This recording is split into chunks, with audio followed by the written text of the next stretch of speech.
You'll have to make your own dinner tonight. That's the way my wife greeted me when I got home from work that Friday evening. Helen walked into the living room fiddling with an earring.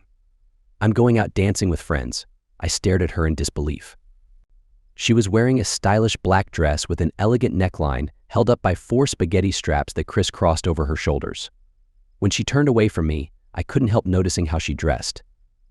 You're going out dancing dressed like that? Why? What's wrong with what I'm wearing? It's very fashionable. I felt my anger growing, but knew I had to be careful about what I said next if I wanted any chance of getting through to her. There's nothing wrong with your outfit, but you're showing a lot of skin. Don't you think you're going to attract the wrong kind of attention, especially from guys? She gave a little snort. If Nancy and I dance with any guys while we're out, I'm sure they'll be perfect gentlemen. You can't be sure of that. For all you know, one of them could be the ringleader, and you sure don't want to attract his attention. The ringleader was the nickname the media had given to the criminal who'd been terrorizing the area. He'd caused harm to 8 young individuals in the last year. The only clue the police had was that each victim's belongings went missing, and the speculation was that the criminal was collecting them. Helen's mocking response came in a sarcastic tone. "Ooh, Daddy, is the scary person going to get me?" Then her voice returned to its normal contemptuous tone. "It's so pathetic that you're trying to control me with ghost stories." Before she could elaborate, a honk from a car horn sounded out front. "I don't have time for this," she spat. "Nancy's here. Don't wait up for me." And with that, she was gone. "Goodness," I exclaimed, standing alone in the living room with my fists clenched in helpless anger. This kind of disrespect had grown increasingly frequent of late, and I didn't know how much longer I could take it. I loved Helen, but our relationship seemed to have been in a downward spiral for a long time now. What happened to us? I wondered. How did it get so bad? We'd been deeply in love when we got married after graduation, and Helen had been so supportive when I pursued my business degree. By taking a secretarial job to support us, she enabled me to get my degree in 18 months. It hadn't been easy on her, and I'd always be grateful for her sacrifice. Then, while I was trying to line up a job, my father had died, leaving his business to my brother Billy and me. Preferred Precision Moldings made custom plastic parts for industrial use. The business had been declining, but Billy and I thought we could make something out of it. Billy took over running operations, and I handled sales and general management. It's a special business built on relationships and performance. Slowly, Billy and I began rebuilding our reputation as a quality supplier. She never said anything, but I know Helen was disappointed I didn't wind up in a high-powered job in a major city. Nevertheless, she endured my long hours and modest paychecks without complaint. However, when she got the opportunity to move into advertising, she jumped at it and almost immediately showed an aptitude for the work. At first, that had been a boost for us. Her growing income really helped our financial situation, and her growing self-confidence boosted her attitude. Over time, however, things between us seemed to cool. She spent more and more time with her new work friends, especially Nancy, a divorcee I thought was a bad influence. But my concerns were of little importance to Helen, as tonight's confrontation showed. Well, forget her, I thought. I'll be damned if I'm going to sit around home waiting for her to come back who knows when. With that, I called my little brother. "Hey, Billy, are you doing anything tonight?" "Okay, well, how about meeting me at Louie's tonight? Helen's gone out again, and I'd like some company." Louie's was nearby, and I liked to go there because it wasn't too noisy, and they played jazz in the background. They also made good burgers to go along with the drinks. Billy was waiting for me when I walked in, and he already had a soda waiting for me.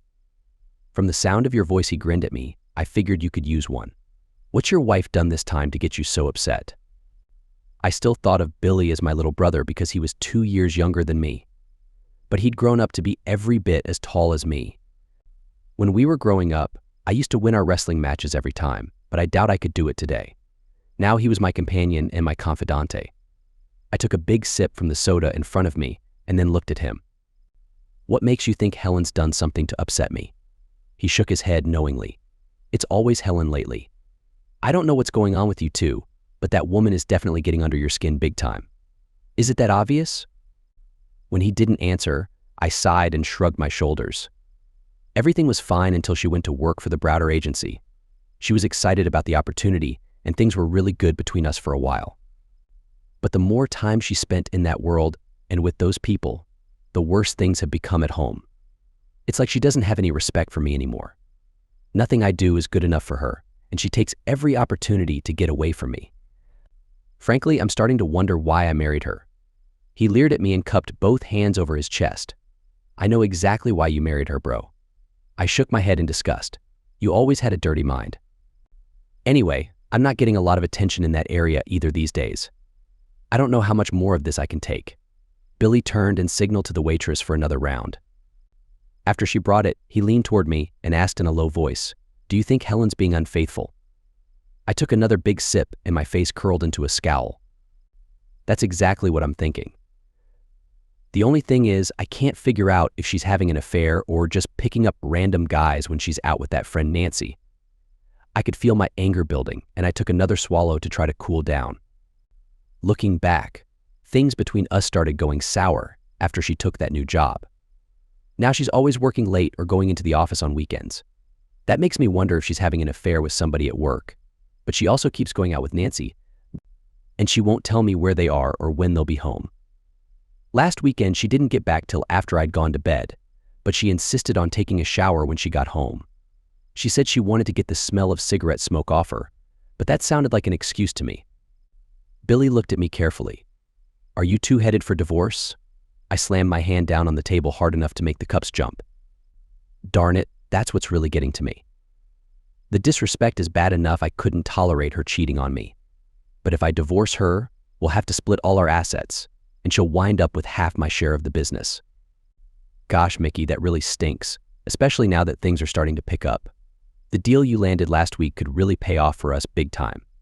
I know, bro, and the idea of her walking away with a big chunk of everything we've been working so hard for really annoys me. By now I was in full rant mode, and as the evening wore on, I lost count of how many sodas I had. It didn't seem like it was that many, but I never got around to having anything to eat. At some point, I vaguely remember Billy helping me out to my car and driving me home. He half carried me to the bedroom and dumped me on the bed. I kicked off my shoes, and that was the last thing I remembered. It was almost noon on Saturday when I finally woke up. Oh gosh, my head hurt so bad, and there was a bitter taste in my mouth. I struggled to the bathroom, filled a glass with water, and took a handful of pain relievers. Then I hurried to the kitchen to make myself some brunch before all that acid burned a hole in my stomach. After I finished eating, I called my brother. When he heard my voice, Billy laughed. "I was wondering if you were up yet. Man, you really had a wild night." "Yeah, well, thanks for getting me home safely last night. I hope I didn't do anything crazy. How much did I drink anyway? I don't ever remember blacking out like that, even in college." He laughed again. "It happens to the best of us. Just remember that you owe me." Then his voice changed tone. "So what did Helen say when you finally woke up?" I sat up straight. "Gosh, Billy, I haven't seen her. She sure wasn't in bed when I woke up." I got up from the table and began to walk through the house while I talked to him, just to make sure. I don't think she came home last night. She's definitely not here now, and her car's still parked in the garage. She must have stayed out all night. Darn it, I am not going to tolerate this kind of disrespect. Hold on, big brother. She could have a good explanation. Come to think of it, she probably spent the night at Nancy's place. Why don't you give her a call? No, she has a phone, let her call me. I'm tired of having to chase after my own wife. I know where you're coming from, bro, but don't make any decisions until you two have had a chance to talk it out. I hear you, but to be honest, I hope she doesn't show up anytime soon because I'm so mad at her right now I don't know what I'd do. Anyway, thanks again for last night. Now, let me go do some yard work. Maybe that will cool me off some. After I hung up, I changed into my work jeans and headed out to the garage to get the lawnmower. When I sat down to pull on my work boots, I was surprised to find them covered in mud. Where did that come from? I wondered. I'm usually pretty careful to clean up after myself. I enjoy mowing the yard because it gives me an opportunity to think without a lot of distractions. But this time I couldn't stop thinking about Helen and how angry I was at the way she'd been acting. This isn't just disrespect, it's downright contempt. I don't care whether she's having an affair or not, I won't stand for this treatment from her. I finished up the yard and checked my phone just to make sure she hadn't called, and I'd missed it. No missed calls, no text messages. I watched a baseball game on television, then went to the kitchen and fixed myself some dinner out of leftovers. After that, it was back to the TV to watch a movie I'd already seen once. Good guys fighting zombies, lots of action that suited my mood. The later it got, the madder I grew. Finally, I switched off the TV and grabbed my phone. "All right, friend, you win." I called her, but all I got was a message that the phone was not in service. She turned off her phone so I couldn't call her. Just unbelievable. I got undressed and went to bed, but it took me forever to fall asleep. In the morning, I woke up disoriented. My skin felt clammy and the sheets were damp. Even worse, my mood was dark and troubled. I felt as though I'd been dreaming all night, and the dreams were really disturbing. I couldn't remember many details. All I knew was that I'd been intensely angry at Helen. No, not anger. What I felt was hatred. It was actually a little frightening to remember how strong my emotions were. Even after I had coffee and breakfast, I couldn't shake the terrible memory of those dreams, and I started to feel guilty. I tried calling Helen again, but got the same out-of-service message. Swallowing my distaste, I called Nancy. It was pretty obvious that I had awakened her because it took a few seconds for her to realize who I was. "Nancy, is Helen there with you?" "No, she's not." "Was she with you yesterday?" "No, I thought she went home." "Is she not there?" "Nancy, this is important. When was the last time you saw Helen?" It was Friday night. We were out dancing at singles and doubles. I rolled my eyes at that. Singles and doubles was a real meat market. "What time did you leave?" There was a pause. Well, I left sometime after midnight." "Did Helen leave with you?" A longer pause. "Actually, I sort of met a person I was interested in, but Helen was having a good time and wanted to stay. She told me she'd call a cab when she was ready, so I left with the person. So you haven't seen or heard from her since?" "No, I haven't." "Listen, you're starting to scare me, Mickey. You really haven't heard from her all weekend?" "Nancy, I don't have time to talk now. I need to try to find my wife." I hung up and cursed, then called Billy and told him what Nancy had said. "Bro, that doesn't sound good.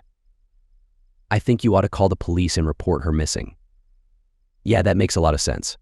I'll let you know what they have to say." That proved to be a total waste of time. When I called police headquarters, the first thing the officer asked was when I'd last seen Helen. When I told him Friday night, he cut me short.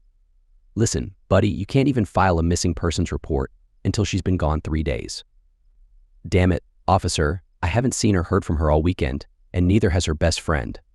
I'm afraid something may have happened to her." "Look," he said, "don't worry too much. I've seen the same thing dozens of times. The odds are you'll hear from her soon and everything will be okay. Just give it a little more time." I hung up. Maybe he was right, but I wasn't reassured. This just wasn't like her. What if she's been in an accident? But if she was, the doctors would call me, wouldn't they? Still, I figured it wouldn't hurt, so I called the local hospitals. Helen wasn't checked in at any of them, and they didn't have any unknown female patients. Another dead end. I went out and picked up some food for myself, then hurried home to eat it in case Helen showed up. While I waited, I tried to distract myself by watching TV again, but I couldn't concentrate. Finally, I gave up and went to bed. In some ways, Sunday night was worse than Saturday. Again, I found myself sleeping restlessly. What's worse, this time I kept having the same dream. I was lost, trudging through a dark forest, weighted down by a heavy burden. I wasn't angry instead. All I felt was hopelessness and despair. The last time I woke up, it was still dark outside, but I got up anyway because I couldn't bear feeling so depressed. It took me eating breakfast and drinking several cups of coffee before I started to shake off the sense of foreboding. At 7:30 a.m., I called Billy. "Listen, I'm going to be late this morning. I still haven't seen or heard from Helen. I'm going to check with her office when it opens, just in case she shows up there. If she doesn't, I'm going to police headquarters and demand to see someone." "Okay, I'll hold down the fort here. Good luck, bro, and keep the faith." A half hour later, I called the Browder agency and got Frankie, Helen's personal assistant. When I first heard about Frankie, I got a little jealous at the idea of Helen having a male PA. Helen just laughed at me and told me I was being unfair. It wasn't until I met Frankie at a company event that I got Helen's joke. Frankie was short for Francesca, and like her nickname, Frankie was one of the least feminine people I'd ever seen. She wasn't overweight, but she was tall and blocky with an extremely manly figure. Truthfully, she looked like she could play linebacker on some college teams. She was also strong. The first time I shook hands with her, She gave me a firm grip that startled me with its strength. The other thing I discovered about Frankie was she was absolutely devoted to Helen. After seeing the two of them together a few times, I decided Frankie was probably gay and had a crush on my wife. I asked Helen about it once, and she just laughed. Of course, she's a lesbian, but it doesn't bother me. Actually, it makes her perfect for my PA. She'd do anything for me. She's more like a servant than an employee. Hearing Frankie's voice on the phone broke my reverie. Hi, Frankie, it's Mickey Duncan. Is Helen in the office yet? Hello, Mr. Duncan, it's good to hear your voice. No, your wife hasn't gotten in yet. Shall I have her call you when she arrives? Yes, please have her call first thing. Something in my voice must have sounded off to Frankie. Is everything okay, Mr. Duncan? To my dismay, I found myself telling Frankie everything, how we'd argued when she went out on Friday, and how I hadn't seen or heard anything from her all weekend. Frankie listened quietly until I'd finished. When she finally spoke, her voice was hushed and her tone was troubled. I'm so sorry to hear that. Her voice dropped even lower. I can't talk about this now, but there are things going on around here that aren't right. If I were you, I'd go see Mr. Browder and find out what's going on with Helen. Suddenly, her voice resumed its normal tone and volume. Yes, sir, that's right. Mr. Browder will be in the office later this morning. Goodbye now. I sat there holding the dead phone and feeling my blood pressure rising. I hadn't liked Darren Browder from the first time I met him. He was one of those slick, good-looking guys who always seemed too full of himself. He never missed an opportunity to brag about his advertising agency or himself, nor was he shy about denigrating anyone else in the process. Maybe those characteristics made him a good ad man, but as far as I was concerned, they made him an insecure, unattractive human being. So what had Frankie been hinting at when she said I ought to direct my questions to Dandy Darren? I had a sneaking suspicion I knew, and I meant to confront him as soon as possible. But first, I needed to get to police headquarters. The officer at the front desk wasn't very helpful, but I guess I made enough of a fuss that eventually a woman came out to see me. I'm Detective Nora Marshall, she introduced herself after the officer explained my problem. She looked young and inexperienced to my eyes, but at least she was willing to listen, so I followed her back to her desk. I went through my story again, but she didn't seem particularly responsive. When I gave her a picture of Helen, she leaned back in her chair and covered her mouth to yawn. That was the last straw for me. Look, if you were out partying too hard over the weekend, how about letting me talk to someone who cares? She rocked forward and her eyes flashed. If you think I don't care, Mr. Duncan, you're badly mistaken. I wouldn't have taken this job if I didn't care deeply. And for your information, the reason I was yawning is I was on duty the whole weekend. And I spent most of last night trying to track down a mentally ill young woman who wandered away from her group home. So back off and tell me again why you think your wife isn't just another runaway spouse who's wasting police time. I felt terrible after that, but I straightened up and tried to explain why I was so concerned about Helen's disappearance. She's gone out with her friend before, but she doesn't stay out all night, and she's never been gone for a whole weekend. How often does she go out without you? I squirmed in embarrassment. Lately, it's been almost every weekend. Marshall made a note on the pad in front of her. Then she looked at me carefully. So how would you describe your relationship with your wife? I looked down at the desk and sighed. Look, I'm not going to lie to you. It's been a little rocky lately. I looked at her. It's almost like she's lost respect for me, you know. Do you two ever fight? Yeah, we've had some pretty heated arguments from time to time. Did you ever hit her? I was shocked. God, no. I would never do that. She waited for me to go on, but I couldn't think of anything else to say. Finally, she sighed. All right, Mr. Duncan, I'll add your wife to our missing persons list, and we'll circulate her photo to our street patrol. If we find anything, I'll call you. I hadn't wanted to say anything, but it just popped out of my mouth. You don't think there's any chance she ran into this ringmaster guy and... Look, I know you're worried, but you can drive yourself crazy imagining unlikely scenarios. In the great majority of situations like this, the missing spouse just decided he or she wanted some time alone. After a while, they realize they can't work out their problems long distance and they come home. My advice for you is to stop worrying and go back to work. Let the professionals find your wife and bring her home, okay? Reluctantly, I nodded. She reached into a little pouch and pulled out a card. Here's my name and number. If she comes home or you hear from her, call me anytime, day or night. She handed the card to me. We really do care, even if it may not seem that way to you. I took the card and nodded sheepishly. All right, Detective Marshall. Thanks. After I left, I called Billy to let him know what I was doing, then headed straight for the Browder agency. I'd had my suspicions about Darren Browder anyway, and Frankie's cryptic comments made me want to confront him even more. The receptionist let me in because she recognized me, and as I walked past Helen's office, I paused to raise my eyebrows at Frankie in a silent question. She shook her head negatively. All right, I said quietly. Then it's time I have it out with Browder. She grabbed my hand and squeezed it. Good luck, she whispered. I walked down the hall to Browder's office, rubbing my fingers. Damn, that woman is strong. Oh, Mr. Duncan. Browder's secretary exclaimed when I walked up to her desk. Is he in? I asked, and she frowned. Yes, but he's busy right now and… Wait, you can't go in there. But I already had and saw Browder on the phone. When he spotted me and the expression on my face, he spoke hurriedly into the handset. I'll have to call you back. After he hung up, he stood and pasted a false smile on his face. Well, Mickey, this is a pleasant surprise. Come in and have a seat. He waved me toward the big couch on one side of his office. I sat down and leaned toward him intently. This isn't a social call, Browder. I want to know what's going on between you and my wife. For a moment I thought I saw his gaze waver, but his smile stayed firmly fixed on his face.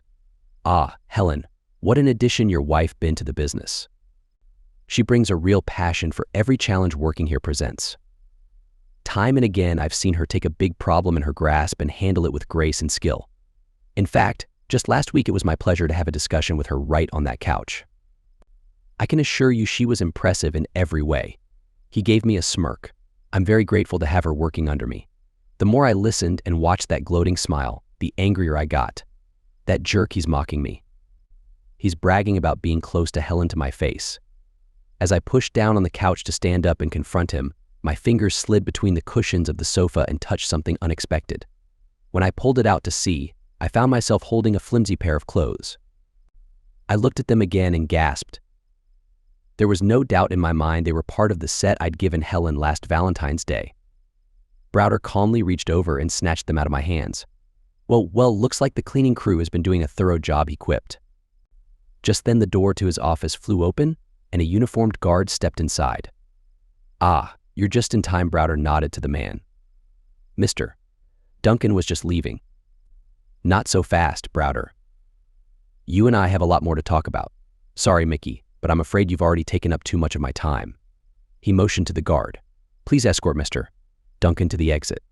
The guard stepped to my side and gestured toward the door. I started to resist, but then thought better of it. As I walked out of his office, I turned back to Browder. This isn't over. Not by a long shot. I didn't see Frankie when I walked down the hall. Maybe it was just as well. When I got out to my car, I was still seething.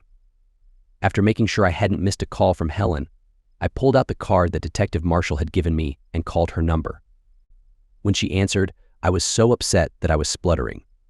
Listen, you need to get over to the Browder agency and question Darren Browder. He's too close to my wife, and he may know something about her disappearance. She sighed. So this is you focusing on your work and letting the police handle things. I shifted uncomfortably. Well, no, but I've had my doubts about that guy for a while now. Anyway, I wanted to see if Helen had gone into work this morning. Aha. So your wife's boss admitted being close to your wife. Well, not exactly, but he was mocking me about it. And anyway, I have evidence. I told her about finding my wife's clothes in Browder's office. And you have the cloth with you? No, Browder took them from me, but I'll bet they're still there. I heard her take a deep breath. All right, Mr.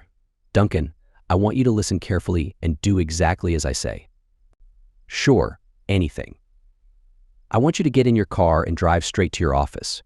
When you get there, I want you to bury yourself in your normal duties and stop investigating. Do you understand? But what about Browder?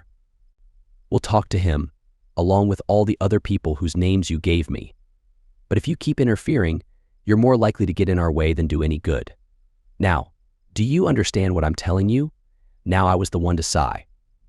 Yes, detective, I understand. I'll be good. She laughed at my tone. Good boy. Now behave yourself, and she hung up. After I got to the office, I had to tell Billy what had happened. When I described my conversation with Browder, he couldn't hide his expression. It's a good thing you were there and not me. If he'd pulled that stunt on me, I'd have confronted him. Yeah, but I've already frustrated Detective Marshall enough. There's no telling what she might do if I'd confronted Browder. For the rest of the day, I tried to concentrate on work, but it wasn't easy. I'd start thinking about Browder and his suggestive comments about Helen, and my anger would rise. Then I'd begin thinking about Helen, and I'd grow even angrier. I was so distracted that I had a hard time focusing on the business. As a result, I stayed late to catch up.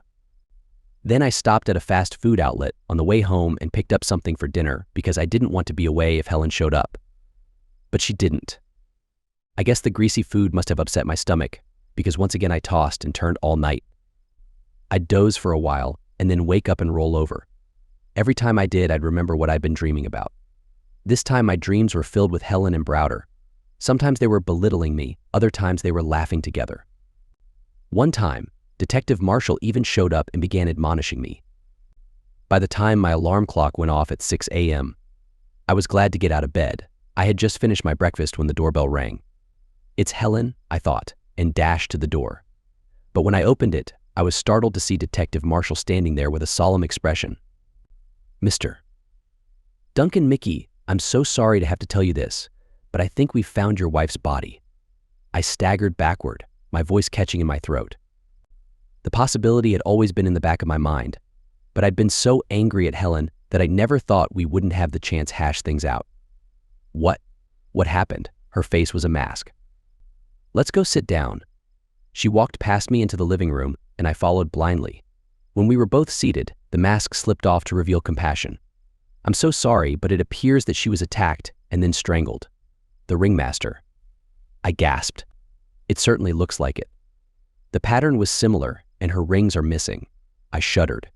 Pain washed over me, mixed with anger at the person who had committed this terrible act and anger at myself for the horrible thoughts I had about Helen before I knew what had happened to her. Where was she? I asked. We found the body in Burnham Woods. A chill gripped me. I'd played in those woods when I was growing up. I knew the area like my own backyard. I looked at the floor so Marshall wouldn't see the uneasiness in my eyes. Mickey, she interrupted my thoughts. I really hate to do this, but we need you to come down to the morgue to identify the body. I looked up quickly. You mean there's a chance it's not her? She reached over and took my hand. You shouldn't get your hopes up. I'm afraid this is just a formality. There was nothing I could say to that. She offered me a ride, and I decided to take her up on it. At that moment, I wasn't sure I could drive. I'd never been in a morgue before. It looked and smelled a lot like a hospital. Except that nobody gets well and goes home, I thought morbidly. We went into the refrigeration room. Nora checked a list carefully, then opened a square-numbered door in a wall full of them. Like opening a safe deposit box, she pulled the sliding table out and carefully unzipped the thick plastic bag. When she pulled back the flap, I forced myself to look. It was her. The last time I'd seen Helen, her face had been twisted in contempt. Now her face was relaxed, and it was easy to remember how beautiful I'd thought she was when we got married. The only difference was that her cheeks, her lips, her entire face was a sickly pale color. I looked away, not wanting to remember her like that. Out in the waiting room, the detective surprised me. While we're here, there's something else you need to do. I need to get a DNA sample from you. What? I don't understand why. It's routine. When we do the autopsy, we need to have your DNA so we can rule it out if we find any evidence. That could connect you.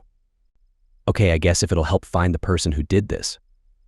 It took no time for her to run the swab on the inside of my cheek, and then we were heading back toward my house. Everything along the way looked completely ordinary, and nothing looked familiar at all. I turned to her. I guess I need to get started on the funeral arrangements. A sad expression came over her face. It'll be a while before the body is released. They have to perform the autopsy, and then they'll hold it in evidence. They'll notify you. I couldn't think of anything to say to that. When she let me off at home, she made a point of looking me in the eye. We're going to find the person who did this, Mickey. They won't get away. I just nodded. When she'd left, I called Billy to let him know what had happened. Oh, shoot, Mickey. I can't believe this. It's like a nightmare. Listen, stay where you are. I'm coming right over to be with you. No, Billy, don't do that.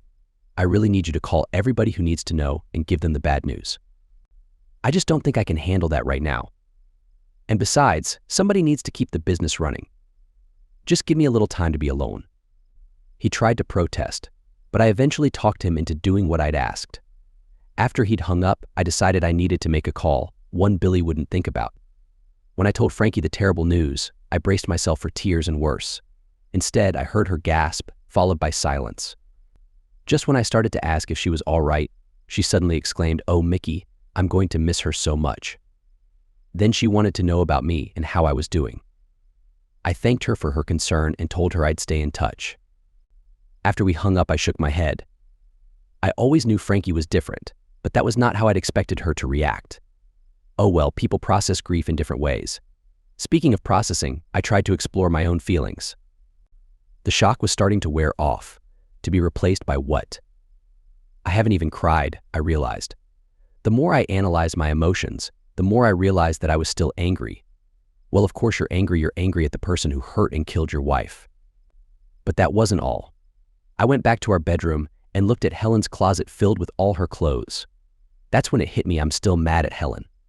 Maybe, I thought, I'm angry because she's left me alone, even though that was hardly her choice. But the more I thought about it, the more I realized I was still angry for the way she'd treated me. Disrespect was disrespect, and if she was still alive, she'd probably still be treating me the same way. I felt the heat rise in my body and knew I had touched on the raw nerve of truth. Her death hadn't changed the way I felt. I thought about her body lying out there in the woods, trying to generate some sympathy. I couldn't do it. I'll just have to wait, maybe I'll feel different later. The rest of the day passed in a haze. I wandered through the house, doing little chores just to keep myself occupied. I noticed some things on the bookshelf that Helen had bought, little knickknacks that she thought were whimsical and I despised. I threw them in the trash. At one point, I went to my computer to check my email, only to turn it off when I saw the dozens of inquiries and expressions of sympathy. I can't deal with that now. As it grew dark, I pulled all the drapes closed and turned off all the outside lights. I'd heard once that was a sign that the family didn't want visitors. I knew I didn't want them. Not then, maybe not ever. When I finally got ready for bed that night, it felt strange going to the bedroom, knowing Helen would never be there again. I mentally shook my head. Mickey, you are so messed up. Strangely, I slept well that night, unbothered by uneasy dreams. Maybe you're still in shock. I got up and had cereal and coffee for breakfast, then sat around trying to decide what to do next. Should I go into the office? Should I start answering all those emails? Should I just stay hidden for the day? Before I could drive myself crazy trying to figure it out, I decided to turn my phone back on. I hadn't wanted to talk to anyone yesterday, and, as I expected, my voicemail was full. I quickly scanned the list of callers, and then jumped when my phone started to ring. Probably more condolences, I thought, but before I hit the ignore option, I noticed the call was from Detective Marshall. I better answer. Mickey. Her voice rang in my ear. I wanted to let you know right away we caught the culprit. What? You're kidding me. What happened? The person tried to kidnap another woman, but this time someone saw what was happening and called 911. We caught them before they could harm her. The excitement quieted in her voice. Look, I know it's not much consolation to you with Helen gone, but at least we'll be able to get justice for her. No, that's okay. It's fantastic that you got them. I mean, I wish it could have been sooner, but at least they won't get away unpunished. And they won't be able to hurt anyone else. Thank goodness. I paused and thought for a moment. So what happens next? They're in interrogation right now, and they tell me they're making a full confession. It'll probably be all over the news, but feel free to call me if there's anything in particular you want to know. Okay, Nora, and thanks for calling. I'm still having a hard time processing everything that's happened, but this really helps. The next few days were a whirlwind trying to deal with Helen's death on the one hand and feeling relieved they'd caught the person who'd hurt her and others. But the calm after the storm was not to last. I was working in my office when there was a knock at my door. Before I could get up, the door opened and Nora walked in. She wasn't smiling. I have some bad news. Mickey, we've been over your wife's murder with the culprit. They say they didn't do it. I gaped at her. They're lying, of course they did it. Her expression didn't change. They've confessed to all the other crimes, Mickey, told us details that we didn't share with the public. But they swear they didn't kill Helen. But that's not all. We found their collection of items and have accounted for all of them. They didn't have Helen's. I don't understand. There's worse news, Mickey. We ran a DNA test on them and compared it to the evidence we found. It didn't match. But that's not the end of it, because we did find a match. Whose? Yours? Mickey, it matched your DNA. No, that's impossible. I shook my head in confusion. She'd been standing with her hands behind her. Now she brought them around front to display the handcuffs she'd been holding. With a stare that seemed filled with disappointment, she said, "Mickey Duncan, you're under arrest for the murder of your wife, Helen Duncan." I looked around wildly, and that's when I noticed the burly police officer standing outside my door. "Don't make this any more difficult than it has to be, Mickey," she urged. I let out a desperate sigh, then reluctantly held out my hands for her. Just then, Billy rushed to the doorway. "What the heck is going on, Mickey?" he yelled. "I don't understand either, Billy, but I need you to get me a lawyer, okay?" "Yeah, I got a recommendation from the firm who handles our corporate work. His name is Maxwell. They said he's very experienced, has represented lots of criminals. Lots of people in your situation." I waved away the awkwardness. "All I care about is if he can help me get out of here long enough that I can figure out what the heck is going on." The next few weeks were crazy. Sometimes the hours seemed to stretch on forever. Other times whole days zipped past. I was indicted by a grand jury and arraigned before a judge, where I pleaded not guilty. For all that time I was held in the city jail, slowly going crazy trying to comprehend what had happened to me. Max Maxwell, my attorney, was not very encouraging. He certainly knew his way around the criminal justice system, but he kept asking me to strike a plea bargain with the district attorney. I refused, which brought us to my bail hearing. I felt that if I could only get out of that cell, somehow I could find out how I'd been set up and by whom. The DA didn't want me out on bail at all. He cited the horrible nature of my crime and called me a flight risk. Maxwell pointed out that I had no prior criminal history and strong ties to the city. The judge compromised by setting bail at $1 million.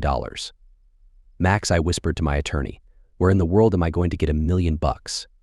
All you have to come up with is 10% $100,000. You can put up your business for it." I got a chance to huddle with Billy after the hearing. "The business is half yours, so I hate to ask, but do you think we can do it?" He didn't hesitate. "No problem, bro. I know you're not going to head to Mexico on me. Besides," he winked, "if you do, you know I'll be coming after you." So there I was that afternoon, sitting in my house, free on bail, desperately trying to imagine who could have killed Helen and why. Max Maxwell had promised to comb through the evidence the state had against me to see if there were any weaknesses. But I figured that wasn't likely to solve my problem. I had to believe that Darren Browder was somehow involved, so I tried to puzzle it out. He and Helen were having an affair, I was positive of that. Suppose Helen became too attached, began making demands on Browder. Could he have hurt her to get her off his back? Or what if Helen started blackmailing him? That could have raised the stakes for him even higher. Who else? I thought back to the night Helen disappeared. She and Nancy had gone dancing at that club. Nancy told me she'd hooked up with some guy and left Helen behind. But what if Nancy hadn't left? What if she and the other guy decided to have a group hangout with Helen, and the whole thing went wrong? Maybe, but it sounded pretty far out to me. And speaking of far out, maybe I needed to think even further outside the box. There was one person I knew who seemed obsessed by Helen Franke. Could she have met Helen that night and tried to persuade her to leave me? Could she have professed her love for Helen and been rejected? God knows Franke was strong enough to strangle Helen if she wanted to. Could she be the killer? But that's crazy. Helen was attacked. The killer had to be a man, didn't he? But no matter what crazy scenario I imagined, they all came back to the fact that the coroner found my DNA in Helen. I didn't want to face it, but maybe I was the killer. Could I have done it and forgotten or blocked it out? As I thought back to that night, I started to remember things I didn't like. There's no question that I got drunk that Friday, so drunk that I blacked out. But could I have awakened in the middle of the night, gone out and done something so terrible that I didn't want to remember it? But how could I do something so evil and then calmly do yard work on Saturday? Was I some kind of cold-blooded monster? Oh, shoot. That reminds me, why were my work boots all muddy when I went out to mow the lawn? I'm always careful to clean up after my chores. What if Helen had come home that night and I flew into a rage? Could I have attacked her, strangled her, and then carried her body out to Burnham Woods? The thought made me sick.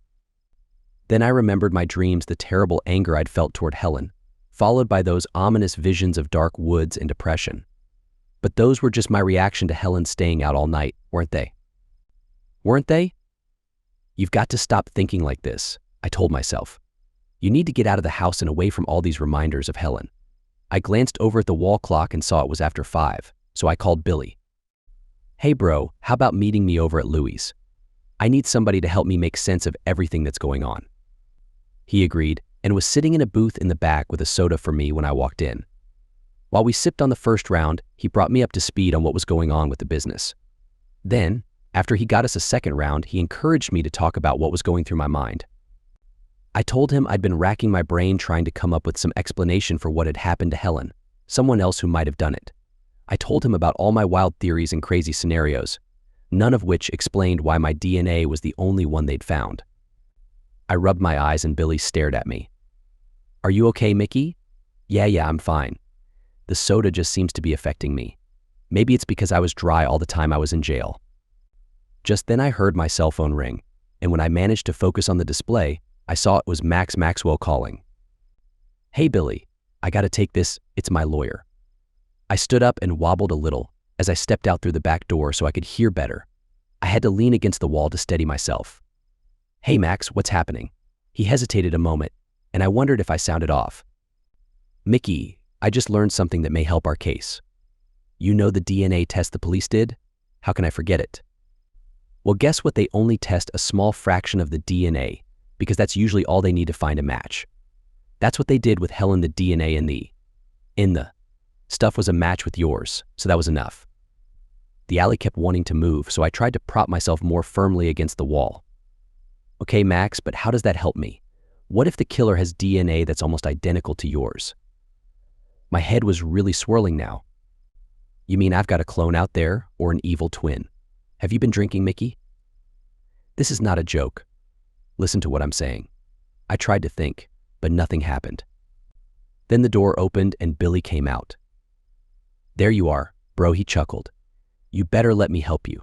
He took the cell phone from me, put my arm around his shoulder, and I passed out. My head hurt like heck, and there was a bitter taste in my mouth. I raised my head only to bump into the tree behind me. Ow, you. Well, what looks like that dose of something I gave you is wearing off faster than the first one, Billy muttered. The last time I was afraid I'd killed you, so I cut way back. He shrugged his shoulders. Actually, I'd have preferred it if you'd kept sleeping, but oh well. I shook my head to clear it, then tried to stand.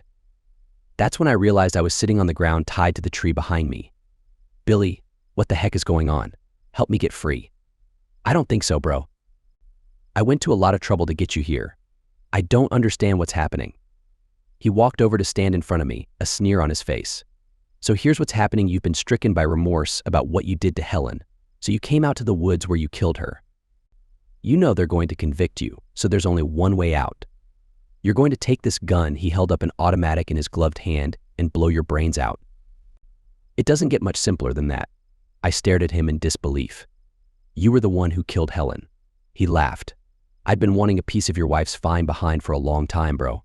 I'd been following her to that club, and I saw how hot she looked when she was dancing.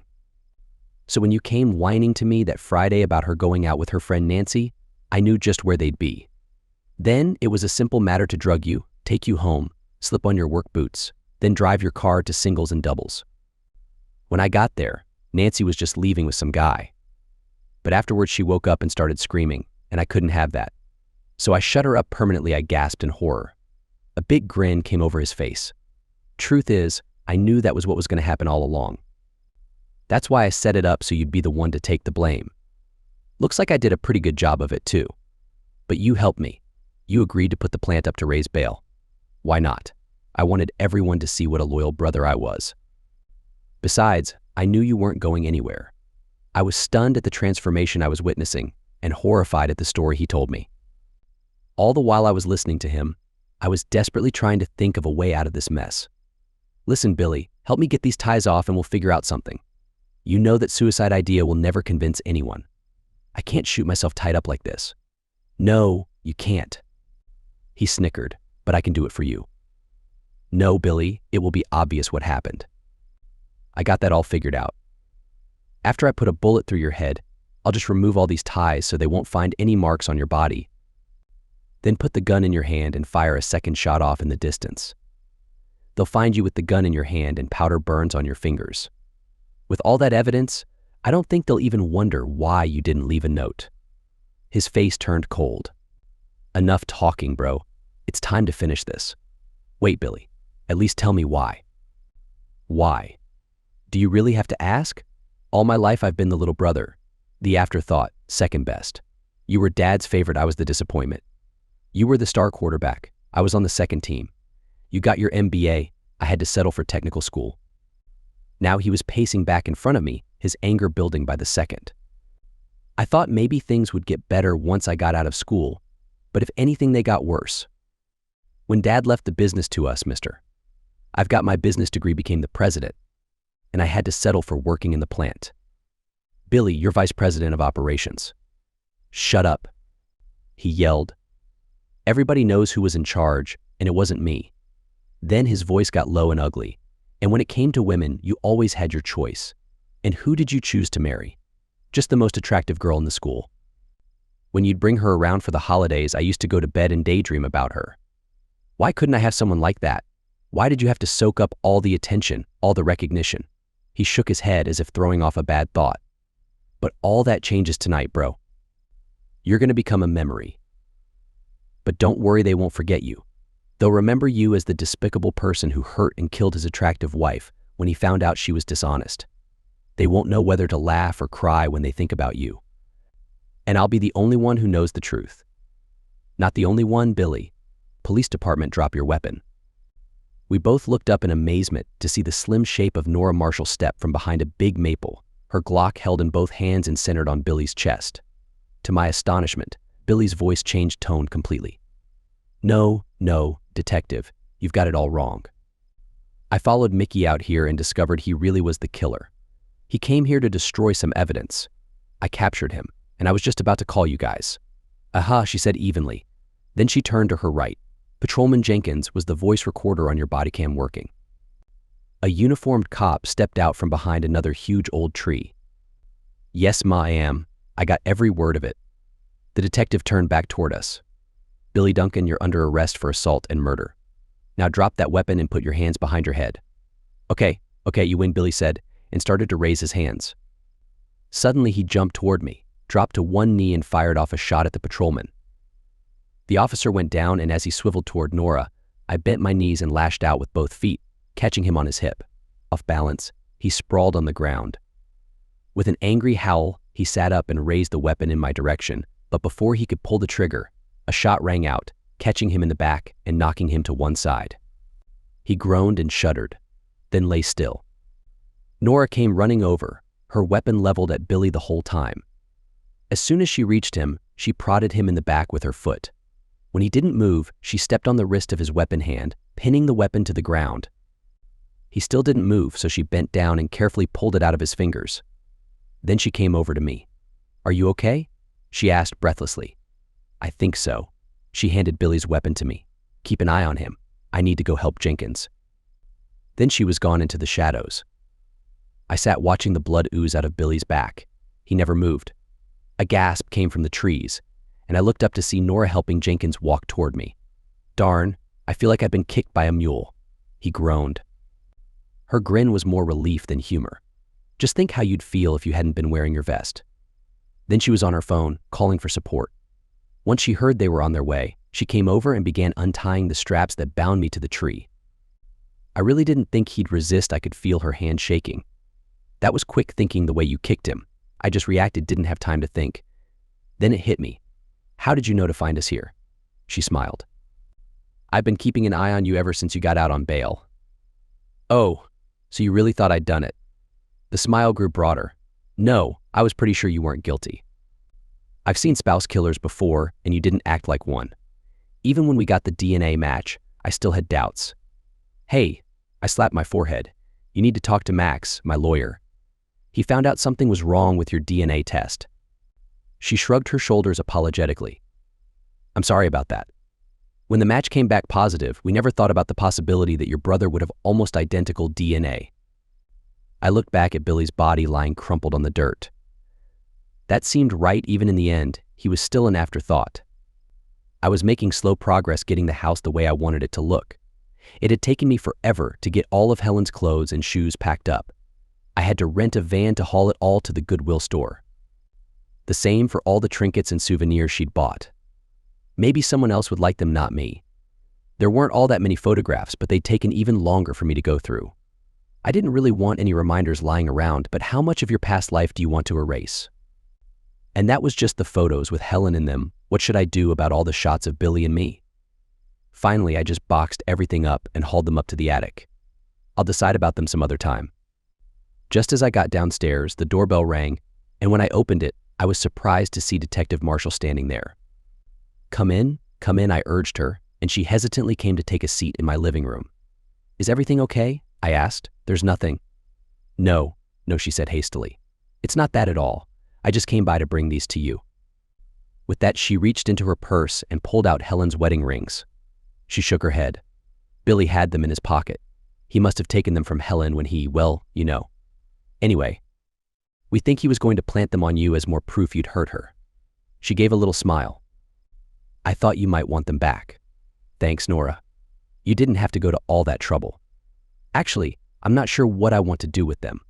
I've been going through Helen's things, getting rid of everything I didn't want to keep. You understand? She nodded. Then she stood up abruptly. Well, I've taken enough of your time, so I'll let you get back to your work.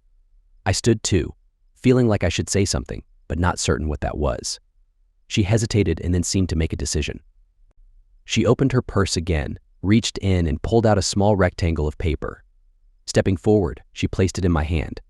Here's my card with my contact information on it. If you ever want to ask me anything at all, just call me. She looked at me intently, then turned and walked out the door. I stood there confused.